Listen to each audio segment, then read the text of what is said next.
Deru pendingin ruangan menjadi satu-satunya suara di dalam unit apartemen yang luas itu. Sebuah sangkar kaca mewah yang bertengger di salah satu gedung tertinggi di bilangan Sudirman. Dari dinding kaca yang menjulang dari lantai ke langit-langit, pemandangan kota Jakarta terhampar seperti permadani kelap-kelip lampu yang tak berujung. Gedung-gedung lain menusuk langit sore yang mulai menggelap. Jalanan di bawah sana dipadati oleh ribuan kendaraan yang bergerak lambat seperti aliran lahar pijar. Bagi dunia di luar sana, pemandangan ini adalah simbol kekuatan, ambisi, dan denyut nadi ekonomi negara. Bagi Abigail, pemandangan itu hanyalah latar belakang dari kesunyiannya. Ia berdiri di sana, gaun sutra berwarna biru tua membalut tubuhnya, terasa dingin di kulitnya. Gaun itu mahal, sebuah karya desainer ternama yang ia beli bukan untuk pamer, melainkan sebagai baju zirah. Malam ini, ia akan pergi ke medan perang yang paling familiar baginya, pertemuan keluarga. Malam ini adalah perayaan ulang tahun pernikahan ke-35 Bapak Hartono dan Ibu Diana, orang tuanya. Sebuah acara yang dirancang untuk menjadi etalase kesuksesan keluarga Hartono. Akan ada kolega bisnis ayahnya, teman-teman sosialita ibunya, para dokter kolega Catherine, dan para bankir kolega James. Semua orang penting akan ada di sana. Dan Abigail, putri bungsu mereka, pemilik agensi desain grafis Karya Vision yang kliennya adalah perusahaan multinasional, akan datang untuk memainkan perannya. Peran yang selalu sama, yaitu menjadi bayangan. Ia berjalan pelan ke depan cermin besar di kamarnya. Bayangan yang terpantul di sana adalah seorang wanita berusia 31 tahun dengan tatapan mata yang lebih tua dari usianya. Rambutnya yang hitam legam ditata rapi, riasannya sempurna, menyembunyikan kurangnya tidur beberapa malam terakhir. Dari luar, ia adalah gambaran kesuksesan modern. Mandiri, cerdas, dan kaya. Ia memiliki semua yang seharusnya membuat orang tuanya bangga. Namun, ia tahu, di mata mereka, pencapaiannya memiliki cacat bawaan. Profesinya. Ia masih ingat dengan jelas, bertahun-tahun yang lalu, saat ia memutuskan untuk kuliah di jurusan desain komunikasi visual. Ayahnya, seorang bankir kawakan yang memuja angka dan status, menatapnya dengan tatapan meremehkan. Mau jadi apa kamu? Tukang gambar? Cibirnya di meja makan. James akan meneruskan jejak papa di dunia keuangan. Catherine akan menjadi dokter. Mereka punya masa depan yang jelas. Kamu hanya akan membuang-buang uang untuk hobi yang tidak menghasilkan. Kata-kata itu, diucapkan belasan tahun lalu, masih terngiang di telinganya seolah baru kemarin. Kata-kata itu menjadi bahan bakar yang mendorongnya untuk membuktikan bahwa ayahnya salah. Dan ia berhasil. Karya Vision, agensi yang ia bangun dari nol dengan modal nekat dan portofolio seadanya, kini menjadi salah satu agensi paling disegani di Jakarta. Ia menghasilkan lebih banyak uang daripada yang pernah ayahnya bayangkan bisa dihasilkan oleh seorang tukang gambar. Ia bahkan menghasilkan lebih banyak uang daripada James, si anak emas yang karirnya di bank terus-menerus diselamatkan oleh nama besar ayahnya. Ia juga menghasilkan lebih banyak uang daripada Catherine, yang meskipun seorang dokter bedah sukses, terikat pada cicilan rumah dan gaya hidup mewah yang harus ia pertahankan. Ironisnya, keberhasilannya tidak membuatnya lebih diterima. Sebaliknya, itu justru menciptakan jarak yang lebih jauh. Kesuksesannya seolah menjadi anomali yang mengganggu narasi keluarga yang telah dibangun dengan cermat oleh ayahnya. Narasi tentang dua anak yang mengikuti jejak orang tua mereka dengan patuh, dan satu anak pembangkang yang memilih jalannya sendiri. Ia melirik ponselnya yang tergeletak di atas meja rias. Notifikasi dari grup chat pekerjaan terus bermunculan.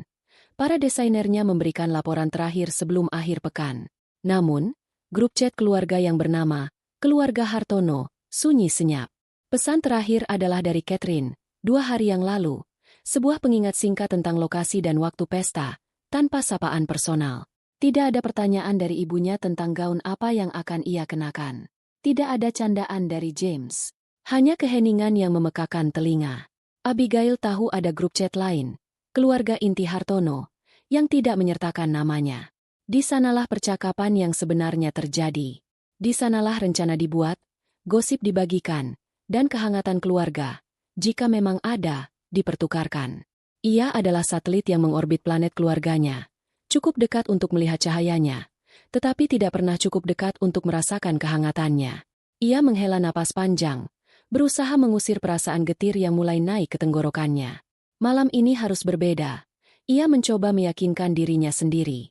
Ia sudah menyiapkan sebuah hadiah istimewa, sebuah upaya terakhir untuk meruntuhkan dinding es yang membentang di antara mereka. Di atas tempat tidurnya, tergeletak sebuah kotak bludru berwarna biru tua, warnanya serasi dengan gaunnya.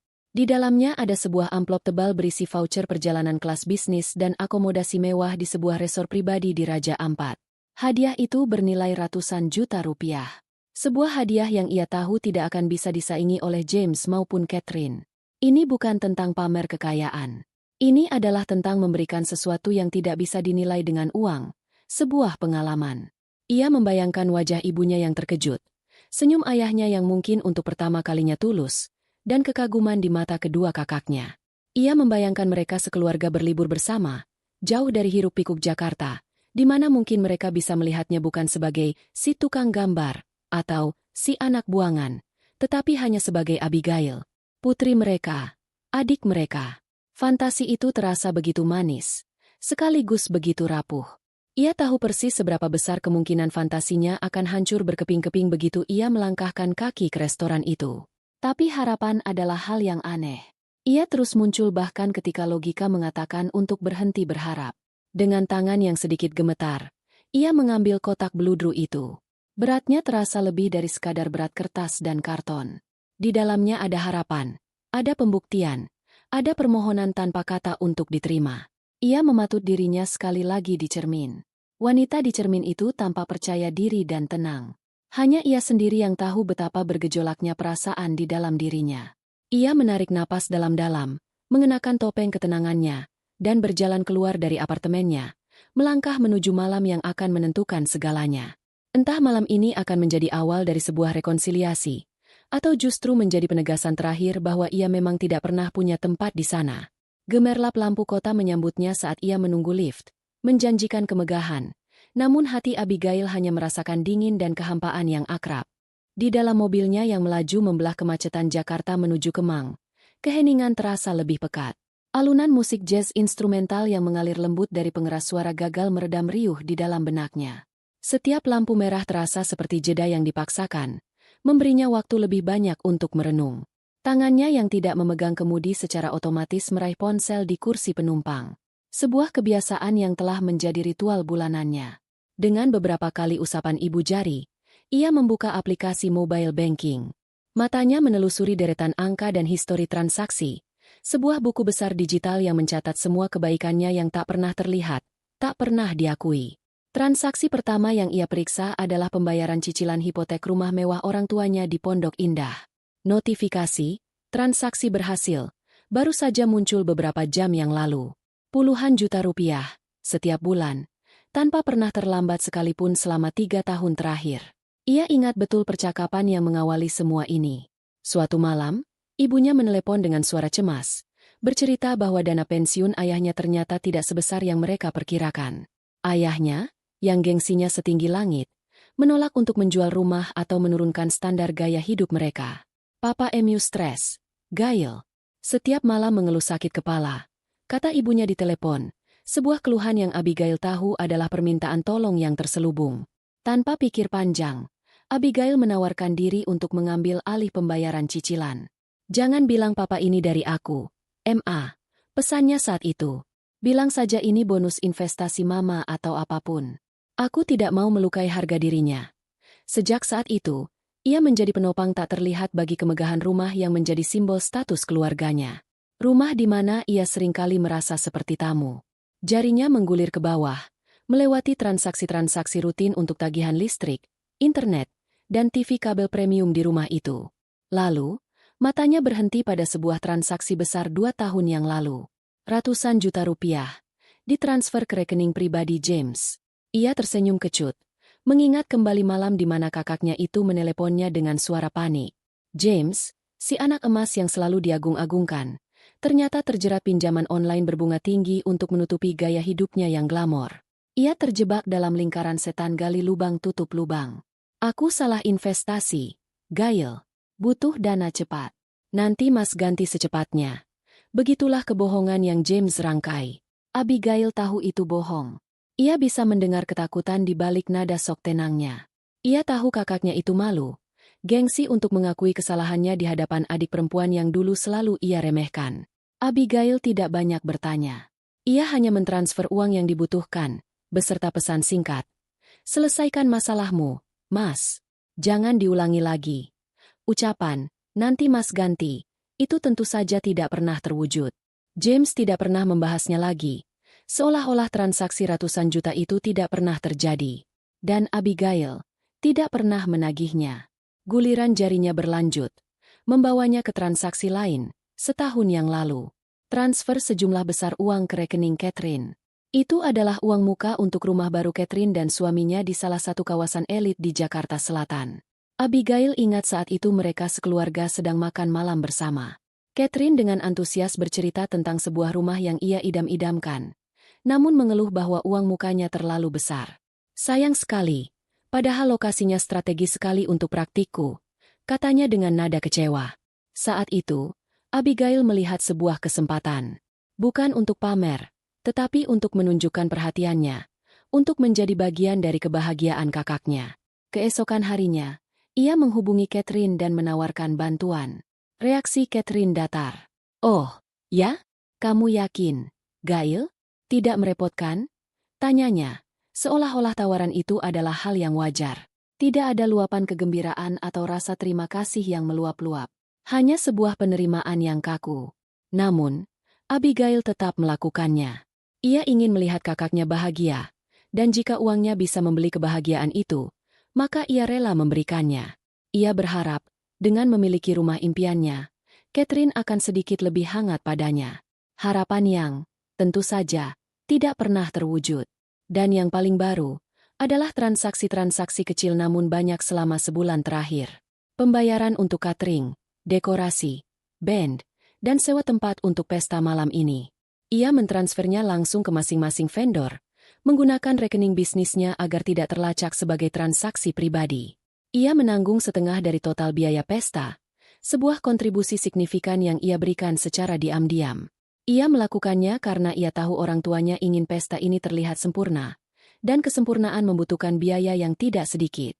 Ia ingin meringankan beban mereka, ingin menjadi bagian dari perayaan penting ini, bahkan jika hanya sebagai donatur anonim. Semua ini ia lakukan bukan karena ia kelebihan uang. Ia bekerja keras untuk setiap rupiah yang ia hasilkan. Ia melakukannya karena di lubuk hatinya yang paling dalam, ia masih mendambakan pengakuan mereka. Ia berharap suatu saat, semua pengorbanan finansial ini akan berubah menjadi nilai emosional di mata mereka. Ia berharap kebaikannya yang tak terlihat ini suatu saat akan terlihat, dan ketika saat itu tiba, mereka akan menyadari betapa berartinya ia. Mobilnya akhirnya tiba di pelataran Riverside Grill. Restoran itu tampak megah, diterangi cahaya lampu keemasan yang hangat, kontras dengan dingin di dalam hatinya. Para tamu undangan, dengan pakaian terbaik mereka, sudah mulai berdatangan. Ia menyerahkan kunci mobilnya kepada petugas valet, mengambil kotak hadiah dari kursi penumpang, dan menarik napas dalam-dalam. Ia melangkah keluar dari mobil. Gaunnya berdesir lembut tertiup angin malam kemang. Ia berjalan menuju pintu masuk, melewati orang-orang yang saling menyapa dengan hangat. Tawa mereka terdengar seperti musik di kejauhan. Ia memegang kotak hadiah itu erat-erat. Di dalamnya bukan hanya ada tiket ke Raja Ampat, tetapi juga ada bukti cintanya, bukti pengorbanannya, bukti dari semua kebaikannya yang tak terlihat. Ia melangkah dengan harapan yang ia coba kumpulkan sekuat tenaga, berharap malam ini, untuk pertama kalinya, ia akan benar-benar terlihat. Langkah kaki Abigail terasa ringan saat ia mendorong pintu kaca yang berat di restoran Riverside Grill. Udara hangat yang penuh dengan aroma masakan lezat dan parfum mahal langsung menyambutnya. Sebuah kontras yang tajam dari udara malam Jakarta yang lembab. Di dalamnya, suasana pesta sudah terasa begitu hidup. Lampu gantung kristal yang besar membiaskan cahaya keemasan ke seluruh ruangan, membuat gelas-gelas anggur di tangan para tamu berkilauan seperti permata. Alunan musik jazz yang dimainkan oleh sebuah band di sudut ruangan menjadi latar suara bagi dengungan percakapan dan tawa yang terdengar sopan dan terkendali. Semua orang tampak begitu sempurna, begitu pada tempatnya. Para pria dalam setelan jas mahal, para wanita dalam gaun-gaun elegan. Wajah mereka dipoles dengan senyum yang ramah namun berjarak. Abigail merasa seperti seorang aktris yang baru saja naik ke atas panggung, tidak yakin dengan dialognya. Ia mengedarkan pandangan, mencoba mencari wajah-wajah yang ia kenal. Ayahnya, ibunya, James, Catherine. Namun ruangan itu penuh sesak dengan puluhan orang asing yang penting. Ia melihat beberapa kolega bisnis ayahnya dari kejauhan, sedang berbincang sambil memegang cerutu. Ia juga melihat beberapa teman sosialita ibunya, berkumpul dalam sebuah lingkaran kecil, saling berbisik dan tertawa. Tapi keluarganya tidak terlihat. Seutas benang kecemasan mulai mengikat perutnya. Ia merapikan gaunnya yang terasa sedikit kaku, memegang kotak hadiah di tangannya lebih erat. Mungkin mereka ada di area privat, pikirnya, mencoba menenangkan diri.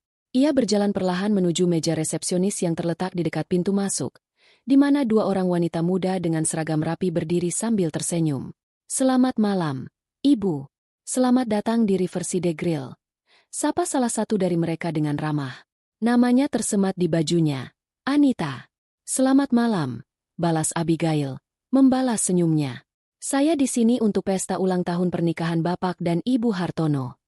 "Baik, Ibu. Boleh saya tahu nama Ibu? Untuk kami cek di daftar tamu." "Abigail. Abigail Hartono," jawabnya dengan jelas. Ada sedikit rasa bangga saat ia menyebutkan nama keluarganya. Sebuah rasa memiliki yang selalu ia harapkan menjadi nyata. Wanita bernama Anita itu menganggukkan kepala dan jarinya dengan cepat menari di atas layar tablet di hadapannya. Abigail menunggu dengan sabar. Matanya masih sesekali menyapu kerumunan. Ia melihat James, kakaknya, akhirnya terlihat di dekat bar, sedang tertawa bersama beberapa pria sebayanya. Hatinya sedikit lega. Setidaknya salah satu dari mereka ada di sini. Tapi James tidak melihat ke arahnya. Ia terlalu asyik dengan dunianya. Kerutan samar muncul di dahi Anita. Ia menggulir layar tablet itu ke atas dan ke bawah beberapa kali. "Mohon maaf, Ibu. Bisa diulang namanya?" "Abigail. Abigail Hartono." Ulangnya, sedikit lebih pelan kali ini. Rasa cemasnya mulai tumbuh menjadi firasat buruk. Wanita itu kembali memeriksa. Temannya yang satu lagi ikut mencondongkan tubuh, ikut melihat ke layar tablet. Mereka berbisik pelan. Lalu Anita mengangkat wajahnya lagi. Senyum profesionalnya kini terlihat sedikit tegang. "Mohon maaf sekali, Bu Abigail. Nama Ibu tidak ada di dalam daftar tamu undangan." Dunia Abigail seakan berhenti berputar selama beberapa detik. "Tidak ada? Anda yakin? Mungkin ada kesalahan. Saya putri bungsu Bapak Hartono." Ia mencoba menjaga suaranya agar tetap tenang, meskipun jantungnya mulai berdebar kencang. Rasa malu yang panas mulai merayap di pipinya. Beberapa orang yang antre di belakangnya mulai menatap dengan penasaran. "Kami sudah memeriksa berulang kali, Bu. Dari huruf A sampai Z daftar ini diberikan langsung oleh pihak keluarga. Nama Abigail Hartono memang tidak tercantum." Jelas Anita dengan nada yang berusaha tetap sopan namun tegas. "Tapi itu tidak mungkin," desis Abigail, lebih pada dirinya sendiri. Kepalanya terasa kosong. Bagaimana mungkin namanya tidak ada? Ia ikut mendanai pesta ini. Ia membawa hadiah termahal. Ia adalah anak mereka. Tepat pada saat itu, seolah dipanggil oleh keributan kecil yang terjadi, Bapak Hartono muncul dari kerumunan. Ia berjalan dengan langkah tegap. Wajahnya yang biasanya keras kini dihiasi senyum puas saat menyapa beberapa tamu. Namun, senyum itu langsung lenyap begitu matanya tertuju pada Abigail yang berdiri kebingungan di meja resepsionis. Wajahnya langsung mengeras. Rahangnya menegang. "Ada apa ini ribut-ribut?" Tanyanya dengan nada rendah dan tajam. Nadanya menyeratkan bahwa kehadiran Abigail di sana adalah sebuah gangguan yang memalukan. "Pak," sapa Abigail pelan. Suaranya hampir tidak terdengar. "Nama saya tidak ada di daftar tamu." Bapak Hartono menatapnya dari ujung rambut hingga ujung kaki. Tatapannya dingin dan penuh celaan. Ia tidak melihat gaun mahal atau penampilan elegan putrinya. Ia hanya melihat sebuah masalah. Ia melirik ke sekeliling, menyadari beberapa pasang mata kini tertuju pada mereka. Alih-alih merasa kasihan atau mencoba menyelesaikan masalah, wajahnya justru memerah karena amarah. Baginya, ini adalah sebuah aib publik. "Untuk apa kamu di sini?" desisnya. Suaranya cukup keras untuk didengar oleh orang-orang di sekitar mereka. "Mau mempermalukan keluarga? Datang tanpa diundang seperti pengemis." Kata pengemis itu terasa seperti tamparan fisik. Napas Abigail tercekat di tenggorokannya. Rasa sakit yang tajam menghantam dadanya. Begitu hebat hingga ia sulit bernapas. Ia membuka mulutnya untuk membantah, untuk mengatakan bahwa ia bukan pengemis, bahwa ia telah membantu membayar semuanya. tetapi tidak ada suara yang keluar. Ia melihat melewati bahu ayahnya. Matanya dengan putus asa mencari pertolongan. Ia melihat ibunya, Ibu Diana, berdiri beberapa meter di belakang ayahnya, anggun dalam balutan kebaya modern. Mata mereka bertemu untuk sesaat, hanya sedetik. Dalam detik itu, Abigail melihat kepanikan di mata ibunya, tetapi juga sebuah pilihan. Dan ibunya memilih untuk membuang muka, pura-pura sibuk merapikan selendangnya, seolah-olah putrinya yang sedang dihina di depan umum itu tidak ada. Lalu ia melihat Catherine. Kakaknya berdiri di samping ibu mereka. Wajahnya seperti topeng tanpa ekspresi. Ia menatap lurus ke depan, menghindari tatapan Abigail, seolah-olah adiknya adalah hantu yang tidak kasat mata. Dan James, yang tadi ia lihat di bar, kini juga sudah bergabung. Ia berdiri sedikit di belakang, menggaruk tengkuknya yang tidak gatal, sebuah gerakan canggung yang menunjukkan ketidaknyamanannya. Tapi ia tidak mengatakan apa-apa. Tidak ada yang maju untuk membelanya. Tidak ada yang berkata, "Papa, jangan begitu." Tidak ada yang menarik lengannya dan berkata, "Ayo, Gail, masuk denganku." Ia sendirian. Benar-benar sendirian. Dikelilingi oleh keluarganya sendiri yang memilih untuk mengorbankannya demi menjaga citra mereka. "Pulang sana," perintah ayahnya lagi. Suaranya kini lebih tegas, seperti sebuah vonis akhir. "Kamu itu aib." Bisikan-bisikan di sekitar mereka kini menjadi lebih jelas. Tatapan-tatapan kasihan dan penasaran terasa seperti jarum-jarum yang menusuk kulitnya. Kotak hadiah di tangannya tiba-tiba terasa begitu berat, begitu konyol. Tiket perjalanan ke Raja Ampat, sebuah jembatan rekonsiliasi yang ia coba bangun, kini terasa seperti sebuah lelucon yang pahit. Dengan tangan yang gemetar, ia meletakkan kotak itu di atas meja resepsionis. Ia tidak membantingnya. Ia hanya meletakkannya dengan pelan, sebuah isyarat menyerah. Tanpa menatap wajah ayah, ibu, atau saudara-saudaranya lagi, Abigail berbalik. Setiap langkah terasa seperti membawa beban seberat 1 ton. Ia berjalan melewati kerumunan yang membuka jalan untuknya. Tatapan mereka mengikutinya seperti sorotan lampu. Ia bisa merasakan punggungnya terbakar oleh tatapan mereka. Ia menjaga kepalanya tetap tegak, menolak untuk memberi mereka kepuasan melihatnya menangis. Air mata bisa menunggu. Saat ini, yang terpenting adalah keluar dari sana, melarikan diri dari neraka yang baru saja diciptakan oleh keluarganya sendiri. Pintu kaca yang berat itu ia dorong, dan udara malam yang lembab kembali menyambutnya. Suara pesta langsung meredup di belakangnya, meninggalkannya dalam keheningan yang memekakan telinga. Ia terus berjalan, tidak menoleh ke belakang, menjauh dari gemerlap pesta yang baru saja menunjukkan wajah aslinya yang kejam. Begitu pintu apartemennya tertutup di belakangnya, benteng pertahanan yang Abigail bangun dengan susah payah akhirnya runtuh. Suara klik dari kunci otomatis yang mengunci pintu menjadi penanda dimulainya kehancuran dirinya. Tas tangannya jatuh ke lantai dengan suara gedebuk yang pelan, diikuti oleh tubuhnya yang merosot ke lantai, bersandar pada pintu kayu yang dingin. Keheningan apartemennya yang luas dan mewah terasa menekan, memperkuat gema dari kata-kata ayahnya di benaknya. "Pengemis, aib." Kata-kata itu berputar-putar tanpa henti. Setiap putaran terasa lebih tajam, lebih menyakitkan dari sebelumnya. Air mata yang sejak tadi ia tahan akhirnya tumpah. Bukan isak tangis yang pelan dan tertahan, melainkan sebuah raungan pilu yang keluar dari lubuk jiwanya yang paling dalam. Sebuah suara kesakitan murni, tanpa filter, tanpa kepura-puraan. Ia memeluk lututnya erat-erat, tubuhnya berguncang hebat. Setiap isak tangis membawa serta kepingan-kepingan harapan yang telah hancur. Harapan untuk diterima. Harapan untuk dianggap ada, harapan untuk dicintai tanpa syarat. Semua harapan itu kini menjadi debu, ditiup angin oleh kebencian ayahnya dan kebisuan keluarganya. Pengkhianatan itu terasa berlapis-lapis. Pengkhianatan ayahnya yang menghinanya di depan umum. Pengkhianatan ibunya yang memilih untuk membuang muka. Pengkhianatan James dan Catherine yang hanya dia membisu, membiarkannya dicabik-cabik sendirian. Mereka semua, dengan caranya masing-masing, telah menusuknya dari belakang. Ia menangis hingga tenggorokannya terasa perih dan matanya membengkak. Ia menangis untuk gadis kecil di dalam dirinya yang selalu berusaha keras mendapatkan perhatian ayahnya namun hanya mendapatkan kritik. Ia menangis untuk remaja yang selalu merasa minder dibandingkan dengan kakak-kakaknya yang sempurna. Ia menangis untuk wanita dewasa yang berpikir bahwa kesuksesan finansial bisa membeli tempat di hati keluarganya. Ia menangis karena kebodohannya sendiri, karena terus-menerus memberikan hatinya untuk diinjak-injak oleh orang-orang yang seharusnya melindunginya. Setelah waktu yang terasa seperti selamanya, air matanya mulai mengering, menyisakan jejak basah di pipinya dan rasa lelah yang luar biasa. Namun, di balik kelelahan itu, sesuatu yang lain mulai muncul. Sebuah perasaan yang dingin, keras, dan tajam. Seperti bara api yang tersisa setelah kebakaran hebat, kemarahan mulai menyala di dalam dirinya. Ini bukan kemarahan yang panas dan meledak-ledak. Ini adalah kemarahan yang tenang, terfokus, dan sangat jernih. Ia mengangkat kepalanya dari lututnya. Tatapannya kosong namun tegas. Ia menatap sekeliling apartemennya. Interiornya yang minimalis dan elegan, karya seni yang tergantung di dinding, perabotan desainer yang ia pilih sendiri satu persatu. Semua ini adalah hasil kerja kerasnya.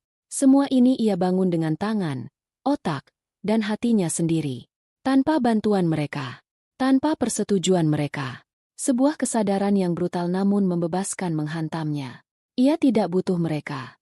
Selama ini, ia hidup dalam ilusi bahwa ia membutuhkan pengakuan mereka untuk merasa utuh.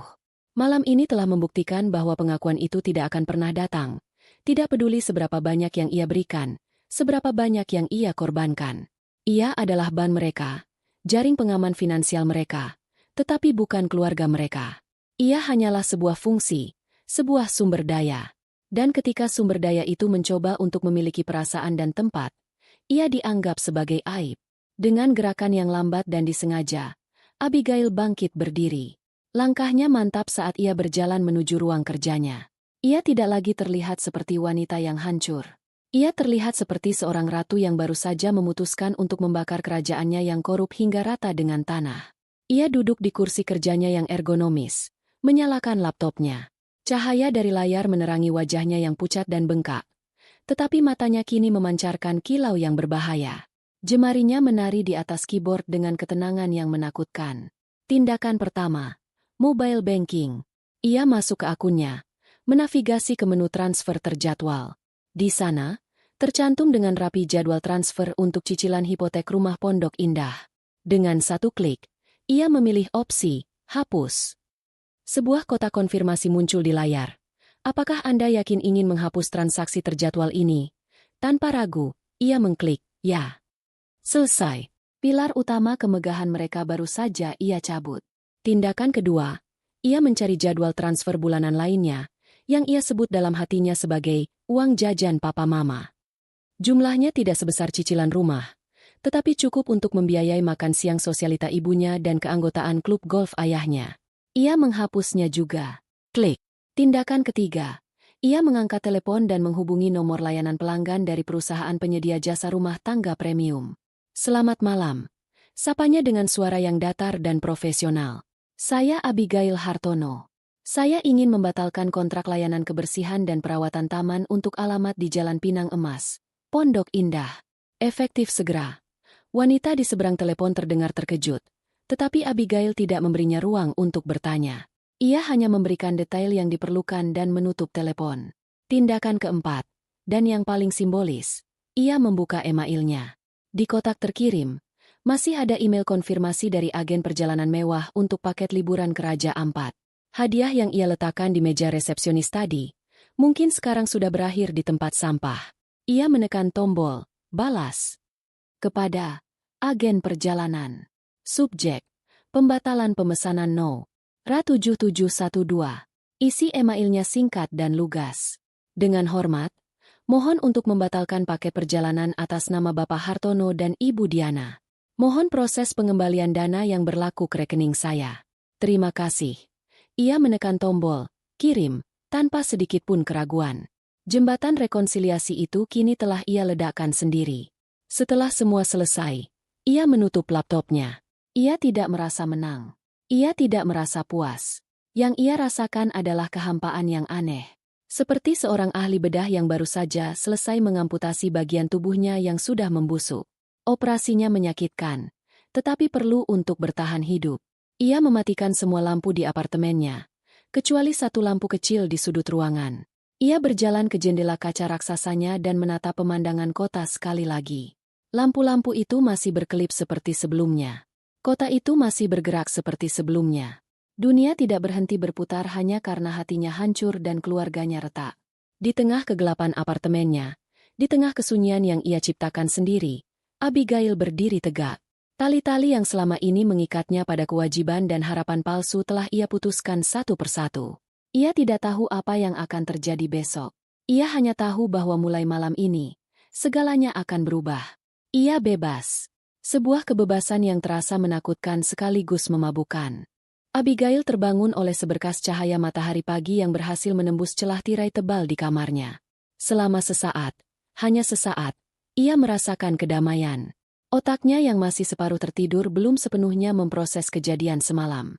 Yang ada hanyalah kelelahan yang terasa hingga ke tulang, seolah ia baru saja menyelesaikan lari maraton. Namun kemudian, kesadaran datang perlahan, seperti air pasang yang merayap naik. Ingatan akan pesta itu, tatapan dingin ayahnya, wajah ibunya yang membuang muka, dan keheningan yang memekakan dari kedua saudaranya, semuanya kembali menghantamnya dengan kekuatan penuh. Rasa sakit itu kembali terasa nyata, tumpul namun menusuk. Ia meringkuk di bawah selimutnya yang tebal, berharap bisa kembali tidur dan melarikan diri, meski ia tahu itu mustahil. Apartemennya terasa sunyi. Kesunyian yang berbeda dari biasanya. Bukan lagi kesunyian yang damai, melainkan kesunyian yang berat dan penuh antisipasi. Ia tahu badai akan datang. Ia hanya tidak tahu kapan. Ia memaksa dirinya bangkit dari tempat tidur. Kepalanya terasa pusing dan matanya bengkak karena terlalu banyak menangis. Ia berjalan ke kamar mandi, menghindari bayangannya sendiri di cermin. Ia menyalakan pancuran air panas dan berdiri di bawahnya untuk waktu yang lama, membiarkan air menghapus jejak air mata di pipinya, meskipun ia tahu air tidak akan bisa menghapus luka di hatinya. Setelah mandi, ia membuat secangkir kopi hitam pekat, tanpa gula. Ia butuh sesuatu yang pahit untuk menyamai rasa di mulutnya. Ia duduk di sofa ruang tamunya, menatap kosong ke arah jendela di mana Jakarta sudah sibuk memulai harinya. Ia memegang cangkir kopi dengan kedua tangannya, merasakan kehangatannya merambat ke jemarinya yang dingin. Ponselnya tergeletak di meja kopi, layar gelap dan membisu. Ia sengaja mengaktifkan mode senyap sebelum tidur tadi malam. Ia tahu ia tidak sanggup mendengar dering telepon dari mereka. Tepat pukul 9 pagi, layar ponselnya menyala. Nama, Papa, tertera di sana, diiringi getaran yang terus-menerus di atas permukaan meja kayu. Jantung Abigail berdebar kencang. Ia menatap nama itu, merasakan campuran antara takut, benci, dan sedikit sisa rasa kewajiban sebagai seorang anak. Jarinya melayang di atas layar, tergoda untuk menjawab, untuk mendengar apa yang akan ayahnya katakan. Apakah ayahnya akan memarahinya lebih lanjut? Atau, sebuah harapan kecil yang konyol muncul. Apakah ayahnya akan meminta maaf? Ia menggelengkan kepalanya, mengusir harapan konyol itu. Ia tahu ayahnya. Permintaan maaf tidak ada dalam kamus Bapak Hartono. Dengan jari yang gemetar, ia menekan tombol merah. Panggilan ditolak. Hanya butuh waktu kurang dari 1 menit bagi ponselnya untuk bergetar lagi. Kali ini menandakan pesan masuk. Dari ayahnya. Abigail memberanikan diri untuk membukanya. Pesannya singkat, lugas, dan penuh tuntutan, seolah-olah tidak ada kejadian apapun tadi malam. Gail, transfer bulanan belum masuk. Papa mau bayar kartu kredit. Segera urus. Abigail membaca pesan itu berulang kali. Rasa tidak percaya bercampur dengan kemarahan yang membara. Tidak ada pertanyaan. Kamu baik-baik saja. Tidak ada basa-basi. Hanya perintah. Seolah akan ia adalah asisten pribadi atau mesin ATM berjalan. Ia meletakkan ponselnya kembali ke meja. Napasnya memburu. Inilah bukti yang ia butuhkan. Inilah penegasan dari keputusannya semalam. Bagi ayahnya, ia tidak lebih dari sekadar sumber dana. Tak lama kemudian, layar ponselnya menyala lagi. Kali ini nama, Mama, yang muncul. Ibu Diana. Ia menolak panggilan itu juga. Dan seperti yang sudah ia duga, pesan pun masuk. Sayang, kok telepon Mama direject? Pembantu kok tidak datang hari ini? Kamu lupa bayar? Tukang kebun juga tidak kelihatan. Kata, sayang, itu terasa seperti racun. Sebuah panggilan manis yang kehilangan semua maknanya. Ibunya bahkan tidak bertanya tentang keadaannya setelah dipermalukan semalam. Kekhawatirannya hanya sebatas pada urusan rumah tangga yang terganggu. Abigail merasakan kekecewaan yang begitu dalam hingga membuatnya mual. Ia bertanya-tanya dalam hati, Apakah ibunya benar-benar tidak peduli? Atau apakah ibunya terlalu takut pada ayahnya untuk menunjukkan kepedulian? Apapun alasannya, hasilnya tetap sama. Ia merasa tidak dianggap. Badai itu benar-benar dimulai. Ponselnya kini tidak berhenti bergetar. Panggilan masuk silih berganti dari Papa, Mama, Mas James, dan Mbak Catherine. Ia menolak semuanya. Pesan-pesan mulai membanjiri aplikasi pesannya, menciptakan rentetan notifikasi yang panik. Mas James, Gail, barusan Papa telepon aku marah-marah. Ada apa sih? Angkat teleponnya dong. Mbak Catherine, Abigail, kamu di mana? Semua orang panik. Kamu baik-baik saja? Pesan dari Catherine adalah satu-satunya yang menanyakan kabarnya. Tetapi Abigail tahu itu hanyalah basa-basi. Kakaknya itu lebih khawatir pada kekacauan yang terjadi daripada pada perasaannya. Abigail hanya duduk diam di sofanya, menyaksikan rentetan kepanikan digital itu dengan tatapan detasemen yang aneh. Ia seperti sedang menonton sebuah drama dari kejauhan, di mana ia adalah penulis naskah sekaligus penontonnya. Ia melihat bagaimana nada pesan mereka perlahan berubah seiring berjalannya waktu, seiring dengan semakin banyaknya masalah yang mereka temukan. Papa, Abigail, kartu kredit Papa ditolak di supermarket. Apa yang sudah kamu lakukan? Ini memalukan. Mama, Gail, langganan TV kabel kita mati. Internet juga. Kamu ada masalah apa sebenarnya? Cerita sama Mama. Mas James, Gail, serius. Angkat teleponnya. Papa ngancam mau datang ke kantormu. Ini gawat. Puncaknya adalah ketika pesan dari ayahnya kembali masuk. Kali ini nadanya terdengar berbeda. Tidak lagi marah, tetapi bingung dan hampir putus asa. Papa, Abigail, pihak bank baru saja menelepon. Ada masalah dengan pembayaran cicilan rumah. Apa maksud semua ini? Kesadaran itu akhirnya datang menghantam mereka. Satu persatu, pilar-pilar kenyamanan yang selama ini menopang gaya hidup mereka runtuh. Kartu kredit, layanan rumah tangga, hiburan, bahkan atap di atas kepala mereka. Semua itu ternyata terhubung pada satu nama yang tadi malam mereka sebut sebagai aib. Mereka akhirnya menyadari betapa bergantungnya mereka pada putri bungsu yang tidak pernah mereka hargai. Kepanikan mereka adalah bukti nyata dari nilai Abigail di mata mereka. Sebuah nilai yang hanya bisa diukur dengan rupiah. Abigail mematikan notifikasi di ponselnya. Ia butuh ketenangan. Badai telepon itu telah menguras sisa-sisa energinya, tetapi juga memberinya sebuah kejelasan yang menyakitkan. Selama ini, ia berpikir bahwa dengan memberi, ia sedang membangun jembatan. Ternyata ia salah. Ia hanya sedang menggali lubang ketergantungan untuk mereka, dan lubang kubur untuk perasaannya sendiri. Sekarang, ia telah berhenti menggali. Dan mereka, untuk pertama kalinya, harus belajar untuk berdiri di atas kaki mereka sendiri. Abigail menghabiskan kopinya yang sudah dingin. Rasanya tidak lagi pahit. Rasanya seperti kebenaran. Ia harus bersiap-siap ke kantor. Ia punya sebuah agensi untuk dijalankan. Sebuah kehidupan yang ia bangun sendiri untuk ia pertahankan. Dan ia punya firasat. Badai ini belum akan reda. Babak selanjutnya akan segera dimulai. Kantor Karya Vision yang terletak di salah satu gedung perkantoran paling prestisius di Jakarta adalah dunia Abigail. Disinilah ia adalah ratunya.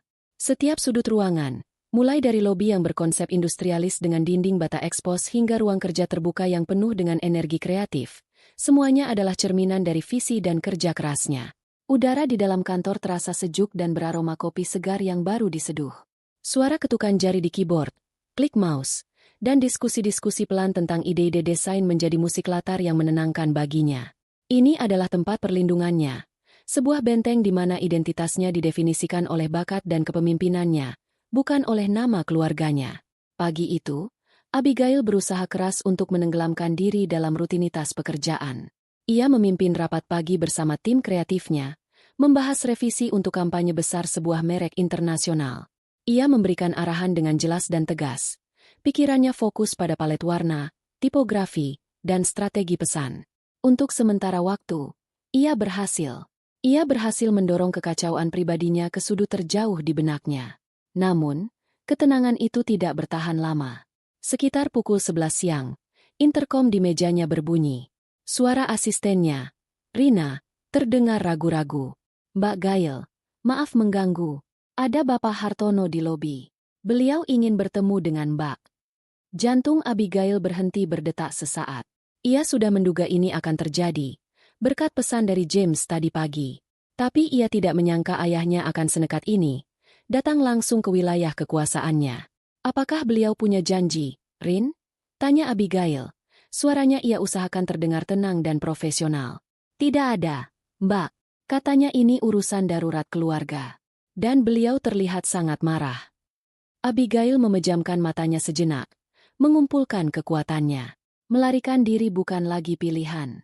Ini adalah konfrontasi yang harus ia hadapi. Ia tidak bisa membiarkan ayahnya membuat keributan di lobi dan mempermalukan dirinya di depan karyawannya. Baik, Rina, antarkan beliau ke ruang rapat. Sinergi. Katakan saya akan menemuinya di sana dalam 5 menit. Dan tolong, siapkan air mineral saja. Baik, Mbak. Ruang rapat, Sinergi, adalah ruang rapat terbesar di Karya Vision, dengan meja kayu panjang dan pemandangan kota yang spektakuler dari jendela kacanya. Abigail sengaja memilih ruangan itu. Ia tidak mau membawa masalah ini ke ruang kerjanya yang personal. Ia ingin pertemuan ini terasa formal, dingin, dan berjarak. Seperti sebuah negosiasi bisnis yang alot. Setelah mengambil napas dalam-dalam, ia berjalan menuju ruang rapat itu. Langkahnya mantap, punggungnya tegak. Ia bukan lagi anak perempuan yang ketakutan. Ia adalah pemilik perusahaan ini. Saat ia membuka pintu, ia melihat ayahnya sudah duduk di salah satu kursi. Meskipun lebih tepatnya, ia tidak benar-benar duduk. Ia bertumpu di tepi kursi, tubuhnya condong ke depan, memancarkan aura ketidaksabaran dan amarah yang meluap-luap. Wajahnya merah padam, persis seperti saat di restoran semalam. Begitu melihat Abigail masuk, ia langsung berdiri dan menggebrak meja dengan telapak tangannya. Suara keras itu menggema di ruangan yang sunyi. Apa-apaan semua ini, Abigail? Hardiknya, suaranya berat dan menggelegar. Kamu mau menghancurkan keluargamu sendiri hanya karena masalah sepele semalam? Abigail menutup pintu di belakangnya dengan pelan. Ia tidak terintimidasi oleh ledakan amarah ayahnya. Sebaliknya, ia merasakan ketenangan yang dingin menyelimutinya. Silakan duduk, Pak, katanya dengan suara datar, sambil berjalan menuju kursi di ujung meja, posisi kepala rapat. Ia sengaja menciptakan jarak fisik yang maksimal di antara mereka. Duduk. Kamu pikir Papa datang ke sini untuk basa-basi? Bentak ayahnya lagi, menolak untuk duduk. Kembalikan semuanya seperti semula. Sekarang juga, kamu sudah membuat malu keluarga ini. Abigail menatap ayahnya lekat-lekat. Tatapan yang belum pernah ia berikan sebelumnya. Sebuah tatapan yang setara, tanpa rasa takut. Masalah sepele? Diusir dari pesta keluarga dan disebut aib di depan umum itu masalah sepele. Pak? Tanyanya balik, suaranya tetap terkendali. Itu karena kamu tidak tahu aturan. Kamu mempermalukan Papa. Saya mempermalukan Bapak? Abigail tertawa kecil, sebuah tawa kering tanpa humor. Baik, mari kita bicarakan tentang rasa malu. Dengan gerakan yang tenang, ia mengambil laptopnya dari tas, membukanya, dan menyambungkannya ke proyektor di ruangan itu. Dengan beberapa kali klik, layar proyektor yang besar di dinding menyala, menampilkan halaman muka dari aplikasi mobile banking miliknya. Bapak Hartono menatap layar itu dengan bingung, amarahnya sedikit mereda, digantikan oleh rasa penasaran. Bapak ingin tahu apa yang sudah saya lakukan, kata Abigail. Suaranya kini terdengar seperti seorang presenter yang sedang memaparkan data. Mari kita lihat bersama. Ia membuka histori transaksi. Ini, katanya, sambil menunjuk ke deretan pembayaran rutin dengan mouse pointer. Adalah cicilan hipotek rumah di Pondok Indah. Lunas dibayar oleh saya selama 3 tahun 8 bulan terakhir. Totalnya sudah lebih dari 2 miliar rupiah. Wajah Bapak Hartono mulai berubah. Warna merah di wajahnya perlahan memudar. Abigail melanjutkan, mengklik ke transaksi lain. Ini adalah pelunasan utang Mas James 2 tahun lalu. Jumlahnya, seperti yang Bapak lihat, tidak sedikit. Utang yang kalau tidak saya lunasi, mungkin akan membawa debt collector ke rumah Bapak dan benar-benar mempermalukan keluarga. Bapak Hartono terdiam. Ia membuka mulutnya, tetapi tidak ada suara yang keluar. Dan ini, Abigail menampilkan bukti transfer lain. Uang muka 100% untuk rumah Mbak Catherine. Sebuah hadiah, agar ia bisa mulai membangun keluarganya tanpa beban. Dan yang terakhir, lanjutnya, suaranya tetap tanpa emosi. Ini, Rincian pembayaran untuk pesta ulang tahun pernikahan bapak dan ibu semalam. Catering, dekorasi, musik, sewa tempat. Total 50% dari keseluruhan biaya. Saya yang bayar. Secara diam-diam. Karena saya tahu bapak tidak akan pernah mau menerimanya jika saya berikan langsung. Saya hanya ingin bapak dan ibu bahagia. Layar besar itu kini penuh dengan angka-angka, tanggal-tanggal, dan nama-nama penerima. Sebuah bukti digital yang tak terbantahkan dari semua pengorbanan finansialnya. Kebenaran yang telanjang dan brutal. Abigail mematikan proyektor. Ruangan itu kembali temaram. Ia menatap ayahnya, yang kini sudah terduduk lemas di kursinya. Pria gagah dan angkuh yang selama ini ia kenal, kini terlihat tua dan rapuh. Amarahnya telah lenyap, digantikan oleh ekspresi syok, tidak percaya, dan mungkin, untuk pertama kalinya, secercah rasa malu. Rasa malu pada dirinya sendiri. Ia terdiam untuk waktu yang lama, menatap kosong kemeja di hadapannya. Kata-kata yang biasanya begitu mudah keluar darinya, kini seolah tercekat di tenggorokannya. Ia telah dikalahkan. Bukan oleh amarah, bukan oleh perdebatan, tetapi oleh fakta. Oleh kebaikan sunyi putrinya sendiri yang selama ini ia anggap sebagai aib. Abigail bangkit berdiri. Saya rasa tidak ada lagi yang perlu dibicarakan, katanya dengan tenang, suaranya melembut, kini lebih terdengar seperti ada nada kasihan daripada kemarahan. Semua yang saya lakukan semalam bukanlah untuk menghancurkan keluarga. Saya hanya berhenti menopang sebuah bangunan yang fondasinya memang sudah rapuh. Saya permisi dulu, Pak. Saya ada pekerjaan. Ia berjalan menuju pintu, meninggalkan ayahnya yang masih duduk membisu di tengah ruangan yang terasa begitu besar dan dingin. Saat ia menutup pintu di belakangnya, Abigail tahu, sesuatu yang fundamental di dalam dinamika keluarganya telah retak dan berubah untuk selamanya. Kekuasaan telah berpindah tangan. Beberapa hari setelah konfrontasi yang menguras emosi dengan ayahnya, kantor terasa seperti satu-satunya tempat yang normal bagi Abigail. Di antara tenggat waktu dan diskusi kreatif, ia bisa sejenak melupakan kekacauan dalam kehidupan pribadinya. Namun, di saat-saat hening, saat ia menatap keluar jendela dari ruang kerjanya, bayangan wajah ayahnya yang pucat dan kalah kembali menghantuinya. Ia tidak merasa menang. Yang ia rasakan hanyalah kelelahan yang mendalam. Keheningan dari keluarganya selama 2 hari itu terasa lebih berat daripada badai telepon sebelumnya. Keheningan itu penuh dengan pertanyaan yang tak terucapkan. Apa yang akan terjadi sekarang? Pada hari ketiga, sebuah pesan masuk ke ponselnya. Bukan dari satu orang, melainkan pesan yang dikirim oleh ibunya ke grup chat keluarga yang sudah lama mati suri. Isinya singkat. Bisakah kita semua bertemu untuk bicara? Mama mohon. Abigail menatap pesan itu untuk waktu yang lama. Sebagian dari dirinya ingin mengabaikannya, ingin melanjutkan hidupnya tanpa mereka. Tetapi sebagian lagi tahu bahwa ini adalah sesuatu yang harus diselesaikan, sekali dan untuk selamanya. Ia tidak bisa terus berlari. Dengan berat hati, ia mengetik balasannya, menetapkan syaratnya sendiri. Bisa. Sore ini jam 5. Di kantorku. Ruang rapat sinergi. Ia tidak akan datang ke rumah mereka. Ia tidak akan bertemu di tempat netral. Mereka harus datang kepadanya, ke dunianya, ke tempat di mana ia memiliki kendali. Tepat pukul 5 sore, mereka semua sudah berkumpul di ruang rapat yang sama tempat ayahnya dipermalukan beberapa hari lalu. Suasananya 100 kali lebih tegang. Mereka duduk berjauhan di sekeliling meja kayu yang panjang, seolah-olah ada medan gaya tak terlihat yang memisahkan mereka. Bapak Hartono, yang biasanya selalu duduk di kepala meja dimanapun ia berada, kini memilih kursi di samping, bahunya merosot, tatapannya kosong tertuju pada permukaan meja yang mengilap. Ia tampak seperti seorang jenderal yang telah kehilangan perangnya. Ibu Diana duduk di seberangnya. Jemarinya saling bertaut di pangkuannya. Begitu erat hingga buku-buku jarinya memutih. Ia terus-menerus merapikan tatanan rambutnya yang sudah sempurna. Sebuah gerakan gugup yang mengkhianati ketenangannya yang dibuat-buat. James dan Catherine duduk berdampingan, tetapi tidak saling bicara. Mereka berdua tampak seperti terdakwa yang sedang menunggu vonis. Wajah mereka tegang dan penuh penyesalan. Abigail masuk terakhir, membawa ketenangan yang terasa kontras dengan kecanggungan di ruangan itu. Ia duduk di kursi kepala meja, tempatnya. Ia menatap mereka satu persatu, memberikan jeda yang panjang sebelum akhirnya angkat bicara. Terima kasih sudah datang, mulainya. Suaranya tenang dan jelas, bergema di ruangan yang hening itu. Aku tidak akan mengulang apa yang sudah aku tunjukkan pada papa tempo hari. Angka-angka itu tidak penting. Yang ingin aku bicarakan hari ini adalah hal yang tidak bisa dihitung dengan kalkulator. Ia menatap lurus ke depan, seolah berbicara pada dinding kaca di belakang mereka, pada pemandangan kota yang mulai menyalakan lampunya.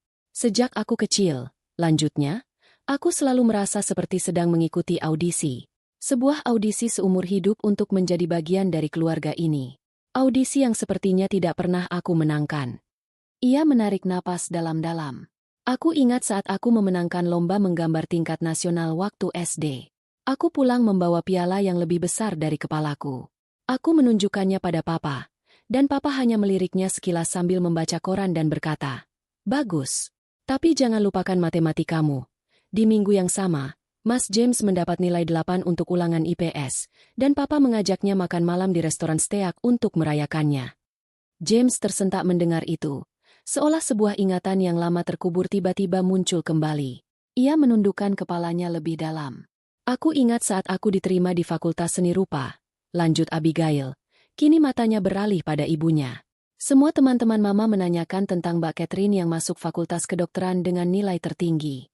Saat mereka bertanya padaku, Mama hanya tersenyum dan berkata, "Abigail suka seni." Mama mengatakannya dengan nada yang sama seperti saat orang berkata, "Oh, dia suka memelihara hamster." Seolah-olah itu adalah hobi yang lucu, bukan sebuah pilihan hidup yang serius. Ibu Diana tampak pucat. Bibirnya bergetar. Bertahun-tahun aku mencoba. Aku membangun bisnisku dari nol, bekerja siang dan malam, bukan hanya untuk diriku sendiri, tapi juga untuk kalian. Untuk membuktikan bahwa tukang gambar ini bisa lebih berhasil dari seorang bankir atau dokter. Aku pikir, jika aku sudah cukup berhasil, jika aku sudah cukup kaya, maka aku akan lulus audisi. Aku pikir aku bisa membeli tempatku di meja makan keluarga. Ia berhenti sejenak. Suaranya sedikit bergetar untuk pertama kalinya. Ternyata aku salah. Semua uang yang aku berikan, semua cicilan, semua utang, semua hadiah, semua itu tidak pernah membuat kalian melihatku. Kalian hanya melihat fungsinya. Kalian hanya melihat uangnya. Saat aku datang ke pesta itu, aku tidak datang sebagai rekening bank. Aku datang sebagai seorang anak, seorang adik, yang hanya ingin merayakan hari bahagia orang tuanya. Dan kalian mengusirku. Kalian menyebutku aib. Kalian membiarkanku dihina sendirian. Keheningan yang mengikuti kata-kata Abigail terasa begitu berat. Begitu menyesakkan. Kebenaran itu telah diucapkan, tergantung di udara seperti awan badai yang siap melepaskan hujannya. Dan hujan itu datang dalam bentuk isak tangis Ibu Diana. Ia tidak bisa menahannya lagi. Bahunya berguncang, dan ia menutupi wajahnya dengan kedua tangannya. Isak tangisnya terdengar pilu, penuh dengan penyesalan yang telah terpendam selama bertahun-tahun. Bapak Hartono meletakkan tangannya di bahu istrinya. Sebuah gerakan yang canggung dan tidak biasa. "Maafkan Mama, Gail," ucap Ibu Diana di sela-sela isak tangisnya. Semua mata tertuju padanya. "Maafkan Mama." Ia menarik napas beberapa kali, mencoba mengendalikan dirinya. Saat ia mengangkat wajahnya, riasannya sudah luntur, matanya merah dan bengkak. Topeng keanggunannya telah retak, memperlihatkan kerapuhan di baliknya. "Ini bukan salahmu," katanya dengan suara serak. "Ini salah Mama. Semua ini, karena Mama cemburu padamu." Pengakuan itu mengejutkan semua orang di ruangan itu. James dan Catherine saling berpandangan dengan tidak percaya. Bapak Hartono menatap istrinya dengan kaget. "Cemburu? Pada Abigail? Sebelum menikah dengan papamu," lanjut Ibu Diana, matanya menatap kosong ke masa lalu. "Mama punya mimpi. Mama suka sekali melukis. Mama diterima di Institut Seni di Bandung. Mama ingin menjadi seorang pelukis, berkeliling dunia, melihat galeri-galeri di Eropa." Ia tersenyum tipis, sebuah senyum sedih. "Tapi kemudian Mama bertemu papamu. Dia pria yang ambisius, menjanjikan kehidupan yang stabil dan terhormat. Kakek dan nenekmu berkata dia adalah pilihan yang terbaik. Jadi, Mama melepaskan mimpi Mama. Mama memilih untuk menjadi istri seorang bankir, menjadi ibu, menjaga citra keluarga. Mama menyimpan semua kuas dan kanvas Mama di gudang, dan tidak pernah menyentuhnya lagi." Air matanya kembali mengalir. Selama bertahun-tahun, Mama bisa melupakan mimpi itu. Mama sibuk mengurus kalian, memastikan kalian mengikuti jalan yang benar, jalan yang terhormat. Tapi kemudian kamu datang. Gail, kamu mewarisi bakat Mama, dan kamu punya keberanian yang tidak pernah Mama miliki. Kamu berani melawan keinginan papamu. Kamu berani membangun duniamu sendiri dari nol, dari sesuatu yang kamu cintai. Setiap kali Mama melihat kesuksesanmu, suaranya pecah. Setiap kali Mama membaca tentang karya fashion di majalah, setiap kali Mama melihatmu begitu bersemangat saat bicara tentang desain, itu seperti sebuah cermin. Cermin yang menunjukkan semua hal yang sudah Mama korbankan. Semua hal yang tidak pernah bisa Mama raih. Rasanya sakit sekali, Gail. Dan karena Mama tidak sanggup menghadapi rasa sakit itu, Mama menjauhkanmu. Meremehkan pencapaianmu adalah cara Mama untuk meyakinkan diri sendiri bahwa pilihan Mama dulu adalah benar. Itu jahat. Mama tahu. Tapi Mama tidak tahu harus berbuat apa lagi. Pengakuan itu adalah sebuah kebenaran yang menyakitkan, bukan hanya untuk Abigail, tetapi untuk semua orang di sana. Mereka tidak pernah tahu sisi lain dari ibu mereka. Sosok anggun dan tenang itu ternyata menyimpan luka dan penyesalan yang begitu dalam. Abigail menatap ibunya, dan untuk pertama kalinya, ia tidak melihat sosok yang dingin dan berjarak. Ia melihat seorang wanita yang terjebak, seorang seniman yang kehilangan kanvasnya. Rasa marahnya perlahan luntur, digantikan oleh gelombang pemahaman dan rasa iba yang tak terduga. Pertemuan itu tidak diakhiri dengan solusi. Tidak ada permintaan maaf dari ayahnya. Tidak ada kata-kata dari James atau Catherine. Pengakuan ibu Diana sudah cukup untuk hari itu. Kebenaran yang menyakitkan itu telah membuka luka lama. Tetapi seperti kata pepatah, luka harus dibuka agar bisa dibersihkan dan disembuhkan.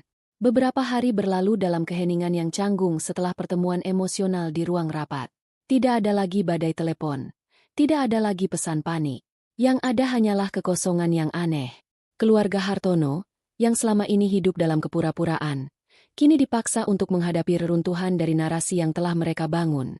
Setiap anggota keluarga tenggelam dalam pikirannya masing-masing, memproses kebenaran menyakitkan yang telah diungkap. Abigail sendiri merasa seperti baru saja melewati sebuah badai topan.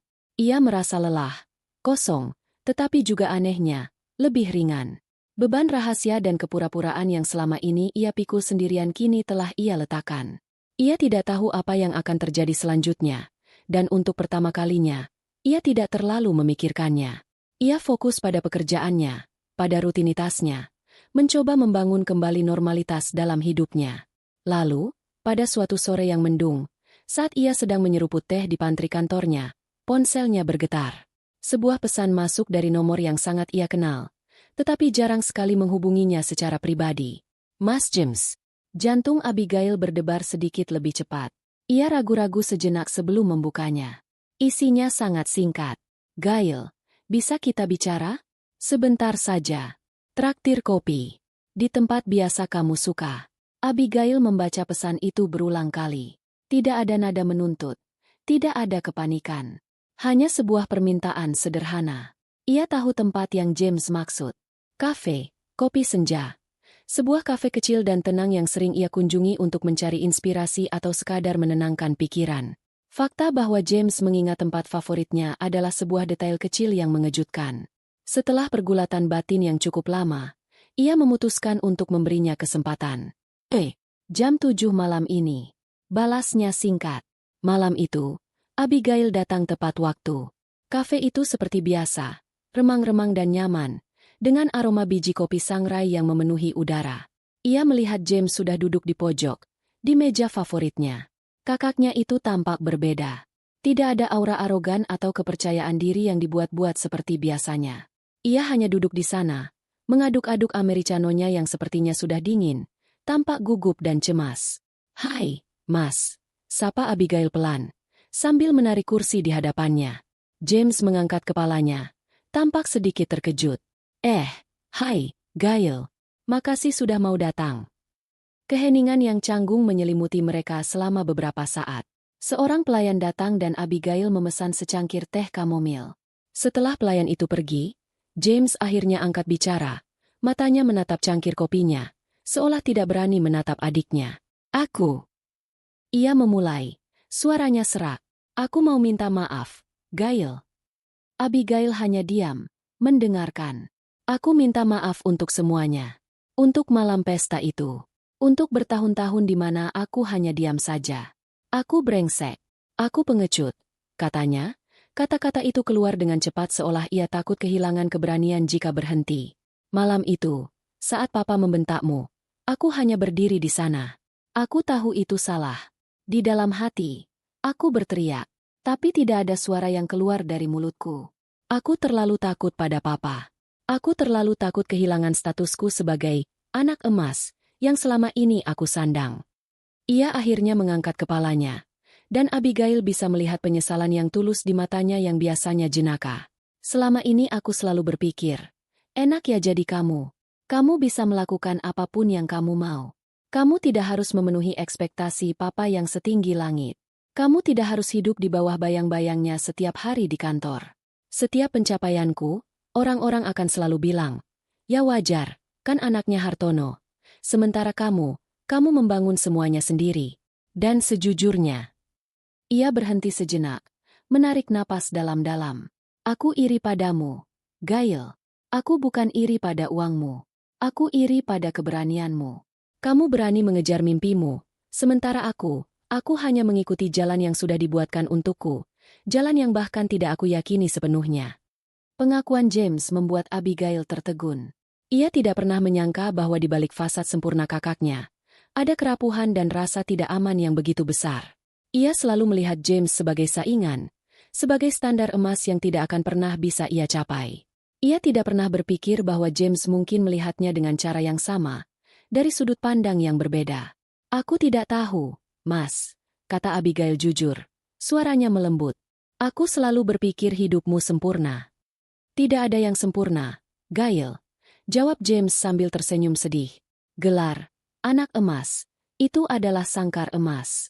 Indah dilihat, tapi tetap saja sangkar. Malam itu, untuk pertama kalinya, mereka berbicara dari hati ke hati. Bukan sebagai anak emas dan anak buangan, tetapi sebagai dua orang saudara yang sama-sama terluka oleh dinamika keluarga yang tidak sehat. Mereka berbagi cerita yang belum pernah terungkap sebelumnya. James bercerita tentang tekanan yang ia rasakan. Abigail bercerita tentang kesepian yang ia alami. Tidak ada solusi yang ditemukan malam itu. Tidak ada pelukan atau janji-janji muluk. Tetapi ada sesuatu yang lebih berharga, sebuah pemahaman. Mereka telah meletakkan batu pertama untuk sebuah jembatan rekonsiliasi. 2 hari setelah pertemuannya dengan James, Abigail menerima telepon dari nomor yang tidak ia kenal. Ia hampir mengabaikannya, tetapi entah kenapa ia memutuskan untuk mengangkatnya. Halo, Gail? Ini Mbak Catherine. Abigail terdiam sesaat. Suara kakaknya terdengar kaku dan tidak biasa di telepon. Aku cuma mau bilang maaf, kata Catherine.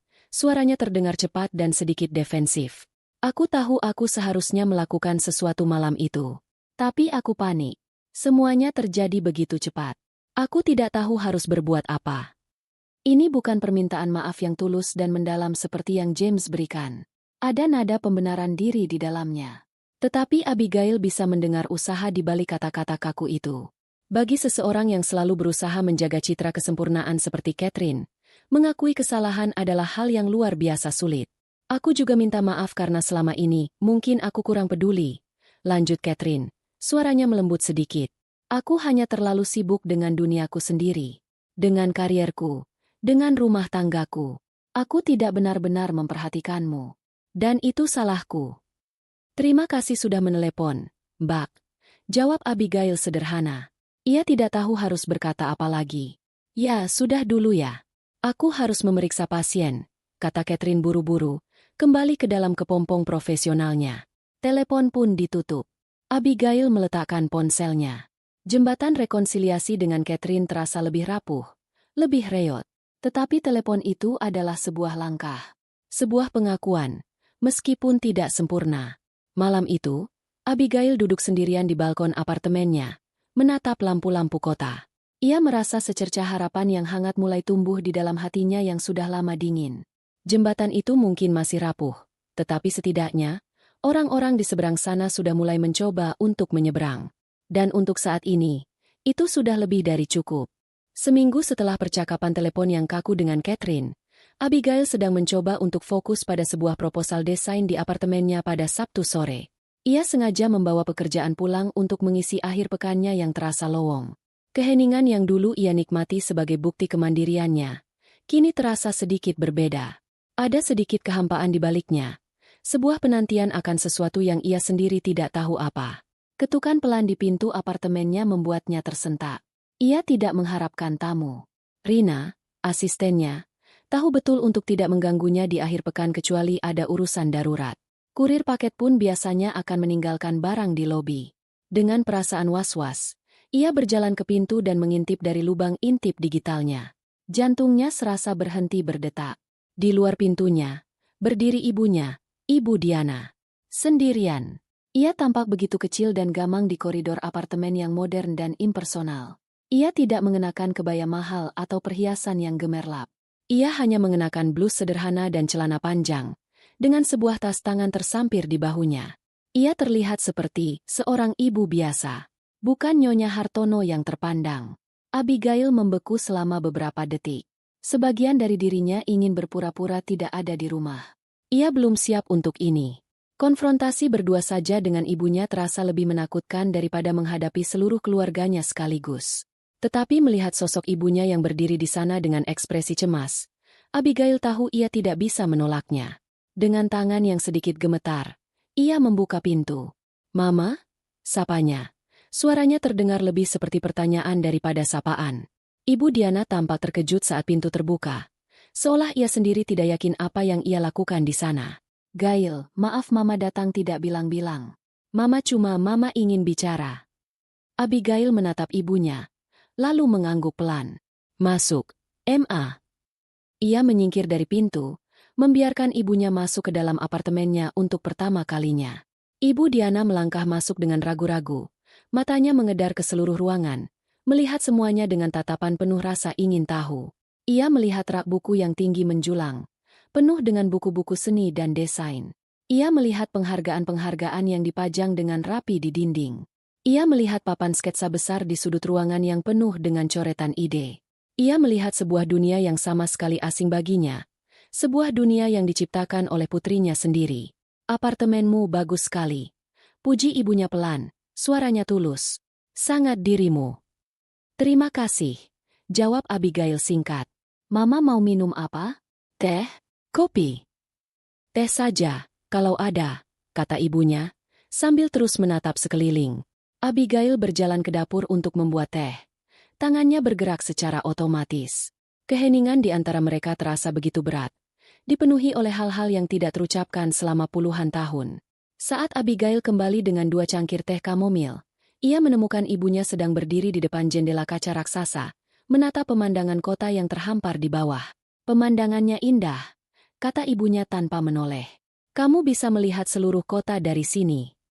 "Ya," jawab Abigail, meletakkan cangkir teh di meja kopi. "Kadang aku suka duduk di sini berjam-jam, hanya untuk melihat mobil-mobil di bawah sana." Mereka berdua akhirnya duduk di sofa, saling berhadapan, dengan meja kopi sebagai pemisah. Ibu Diana memegang cangkir tehnya dengan kedua tangan, seolah mencari kehangatan. Ia tampak begitu gugup, sangat berbeda dari sosoknya yang selalu tenang dan terkendali. "Gail," ia memulai, suaranya bergetar. "Apa yang Mama katakan di ruang rapat tempo hari? Itu belum semuanya. Mama merasa Mama harus menjelaskannya padamu. Hanya kita berdua." Abigail hanya diam, memberinya ruang untuk bicara. "Menjadi Nyonya Hartono," lanjut ibunya. Matanya menatap nanar ke dalam cangkir tehnya. "Kedengarannya hebat, bukan?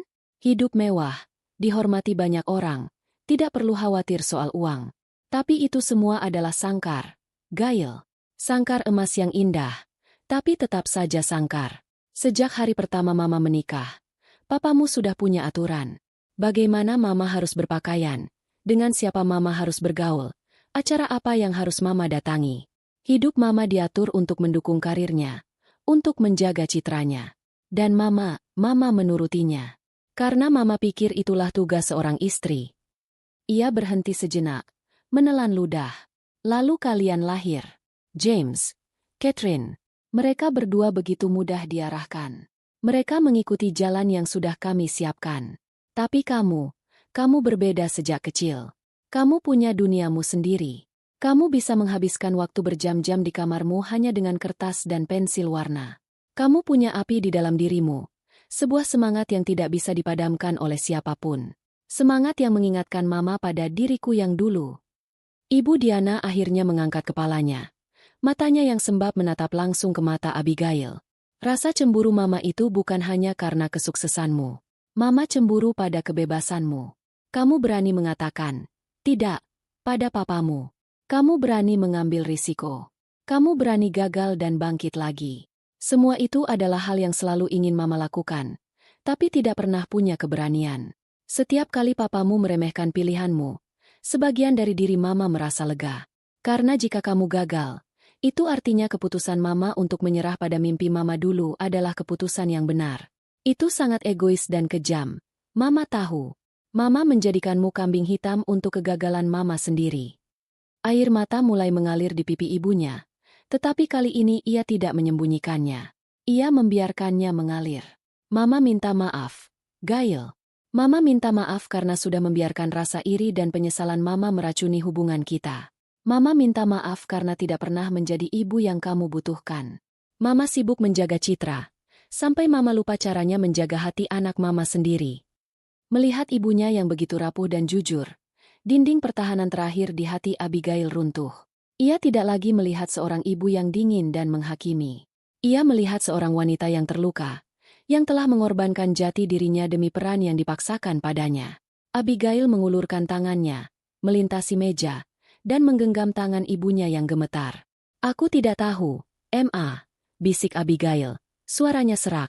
Aku tidak pernah tahu semua itu. Karena Mama tidak pernah memberitahumu, jawab ibunya. Mama terlalu malu untuk mengakuinya. Mereka duduk di sana dalam keheningan untuk waktu yang lama, berpegangan tangan. Sebuah jembatan pemahaman yang tulus akhirnya terbangun di antara mereka, bukan terbuat dari uang atau hadiah, tetapi dari kebenaran dan kerapuhan. Abigail bangkit dan berjalan ke kamarnya, lalu kembali dengan membawa sebuah portofolio besar. Ia membukanya di atas meja, memperlihatkan desain-desain terbaiknya. Ini yang sedang aku kerjakan sekarang, katanya pelan, mulai menjelaskan konsep di balik setiap gambar. Dan ibunya, untuk pertama kalinya, mendengarkan. Ia bertanya tentang pilihan warna, tentang filosofi di balik logo, tentang kliennya. Matanya berbinar dengan minat yang tulus. Minat seorang seniman yang melihat karya seniman lain. Sore itu, di apartemen yang tinggi di atas kota Jakarta, seorang ibu dan anak perempuannya akhirnya benar-benar bertemu. Mereka bicara bukan sebagai Nyonya Hartono dan anak buangan, tetapi sebagai Diana dan Abigail. Dua wanita, dua seniman, yang mencoba memahami satu sama lain dan menyembuhkan luka lama. Saat Ibu Diana pamit pulang menjelang senja, ia memeluk Abigail di ambang pintu. Sebuah pelukan yang hangat dan nyata. Mama bangga padamu, Gail, bisiknya di telinga Abigail. Bukan karena semua ini. Ia memberi isyarat ke arah apartemen yang mewah. Mama bangga karena kamu berani menjadi dirimu sendiri. Kata-kata itu, kata-kata yang telah Abigail tunggu seumur hidupnya, akhirnya terucap. Dan rasanya, lebih berharga dari semua pencapaiannya di dunia. 2 bulan telah berlalu sejak sore yang mengubah segalanya di apartemen Abigail. Musim hujan mulai menyapa Jakarta, membawa serta udara yang lebih sejuk dan langit yang lebih sering kelabu. Banyak yang telah berubah dalam waktu yang singkat itu. Bapak Hartono dan Ibu Diana telah menjual rumah mewah mereka di Pondok Indah. Sebuah keputusan yang mengejutkan semua orang, tetapi diperlukan. Tanpa suntikan dana rahasia dari Abigail, rumah itu menjadi beban finansial yang terlalu berat untuk ditanggung. Mereka pindah ke sebuah kondominium yang jauh lebih kecil, tetapi nyaman, di kawasan yang lebih tenang. Sebuah langkah turun dari puncak status sosial, tetapi sebuah langkah naik menuju kehidupan yang lebih jujur. Malam itu, untuk pertama kalinya sejak pesta yang menghancurkan itu, keluarga Hartono berkumpul untuk makan malam bersama. Bukan di restoran mewah, melainkan di ruang makan sederhana di kondominium baru orang tua mereka. Abigail datang paling akhir, sedikit terlambat karena rapat yang molor. Saat ia masuk, ia disambut oleh pemandangan yang terasa begitu asing sekaligus menghangatkan. James ada di sana, sedang membantu ibunya menata meja, sambil memperkenalkan pacar barunya, seorang wanita ramah bernama Sarah yang bekerja sebagai guru TK. Catherine sedang duduk di sofa, mengobrol dengan ayah mereka. Dan yang paling mengejutkan, Bapak Hartono tampak santai. Ia tidak mengenakan kemeja formal, hanya kaos polo sederhana. Ia sedang tersenyum. Sebuah senyum tulus yang jarang sekali Abigail lihat. "Nah, ini dia desainer sibuk kita," sapa ayahnya saat melihat Abigail. Nadanya tidak lagi sinis, melainkan terdengar seperti sebuah candaan yang hangat. "Maaf telat, Pak, M.A.," kata Abigail, sambil meletakkan tasnya. "Tidak apa-apa, sayang," sahut ibunya dari dapur. "Ayo, duduk. Kita hampir mulai." Suasana makan malam itu terasa canggung, tetapi canggung yang baik. Seperti mengenakan sepatu baru yang masih sedikit kaku, tetapi pas di kaki. Tidak ada lagi kepura-puraan. Tidak ada lagi percakapan basa-basi tentang saham atau pencapaian karir. Mereka membicarakan hal-hal kecil. James bercerita lucu tentang tingkah laku murid-murid Sarah. Catherine mengeluh tentang jadwal operasinya yang padat. Tetapi kali ini keluhannya terdengar seperti curahan hati, bukan pamer kesibukan. Ibu Diana dengan bangga menyajikan opor ayam buatannya sendiri. Hidangan yang Abigail ingat adalah keahlian ibunya sebelum mereka memiliki juru masak pribadi. Abigail memperhatikan ayahnya. Pria itu lebih banyak diam, mendengarkan obrolan anak-anaknya. Sesekali ia akan menimpali dengan sebuah komentar atau pertanyaan. Saat Abigail bercerita tentang sebuah proyek baru yang menantang, ayahnya menatapnya dengan penuh perhatian dan bertanya, "Jadi, apa tantangan terbesarnya dari sisi klien?" Sebuah pertanyaan yang menunjukkan minat yang tulus, bukan interogasi. Tidak ada yang membahas tentang uang. Abigail tidak melanjutkan dukungan finansialnya, dan tidak ada satupun dari mereka yang menyinggungnya. Mereka hidup lebih sederhana sekarang. James mulai belajar mengatur keuangannya sendiri. Catherine dan suaminya menyadari bahwa mereka tidak butuh liburan ke Eropa setiap tahun. Bapak Hartono dan Ibu Diana menemukan bahwa kebahagiaan tidak terletak pada luasnya rumah atau merek mobil mereka. Mereka belajar bahwa nilai sebuah keluarga tidak diukur dari harta atau status. Setelah makan malam, saat mereka sedang menikmati teh jahe di balkon kecil yang menghadap ke taman, Ibu Diana tiba-tiba masuk ke dalam dan kembali dengan membawa sebuah kanvas berukuran sedang. Di atas kanvas itu, ada sebuah lukisan cat minyak yang belum selesai. Sebuah pemandangan senja di pantai. "Mama mulai melukis lagi," katanya pelan. Ada rona bangga di wajahnya. Semua orang terdiam, menatap lukisan itu dengan takjub. Bapak Hartono berdiri di samping istrinya, meletakkan tangannya di pundaknya. "Lukisan ibumu bagus, kan?" katanya pada anak-anaknya. Abigail tersenyum, senyum yang datang dari lubuk hatinya. "Bagus sekali, M.A." Malam itu, saat Abigail pamit pulang, keluarganya mengantarnya sampai ke pintu. James memeluknya erat. Catherine menepuk lengannya dengan hangat. Ayahnya menatapnya dan berkata, "Hati-hati di jalan, Gail." 3 kata sederhana yang kini terasa begitu penuh makna. Dan ibunya memeluknya untuk terakhir kali. "Sering-sering ke sini, ya." Dalam perjalanan pulang, Abigail mengemudi dengan pelan, membiarkan jendela mobilnya terbuka. Langit malam Jakarta tampak cerah setelah diguyur hujan sore. Ia tidak merasakan euforia atau kegembiraan yang meluap-luap. Yang ia rasakan adalah sebuah kedamaian yang dalam. Sebuah rasa syukur yang tenang. Hubungannya dengan keluarganya tidak akan pernah sempurna. Luka-luka lama mungkin akan selalu meninggalkan bekas. Tetapi malam ini, ia tahu mereka telah memulai sesuatu yang baru. Sesuatu yang lebih otentik, lebih jujur, dan lebih kuat.